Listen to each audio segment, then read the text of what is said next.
Inilunsad ng Transportation Department ang Philippine Road Safety Summit para pag-usapan ng mga gagawing hakbang para sa mas ligtas na kalsada.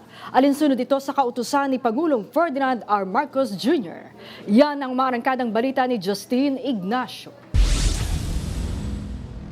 Paiigtingin pa ng Department of Transportation ang kanilang mga hakbang upang matiyak ang kaligtasan sa kalsada. Sa katatapos lang na Philippine Road Safety Summit, sinabi ni Transportation Senior Undersecretary Mark Steven Pastor na isa ito sa malaking hamon nila. Kaya ang hamon po sa atin, sa gobyerno na nasa poder po, nasa posisyon po tayo ngayon. Gayon din po sa mga kasamahan natin sa industriya, sa mga advocates po natin. One life lost is too much. We need to stop it.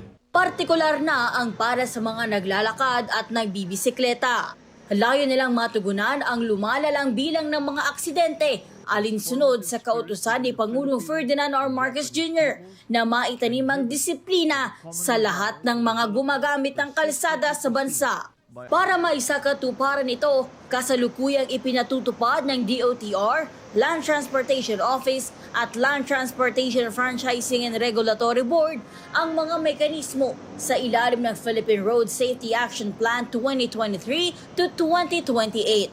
Kabilang sa mga pangunahing hakbang ang masusing pagsusuri sa pagbibigay ng lisensya sa mga driver at ang mahigpit na inspeksyon sa kaligtasan ng mga pampublikong sasakyan o PUVs. Samantala, nagpatupad na rin ang Land Transportation Office ng digitalization sa kanilang mga sistema upang mas mapabilis ang pagsubaybay at pagpapanagot sa mga lumalabag sa batas trapiko. We continue to strengthen our road safety initiative through sustained enforcement operation, intensified anti-colorum, anti-road rage effort, and stronger action against reckless and dangerous driving.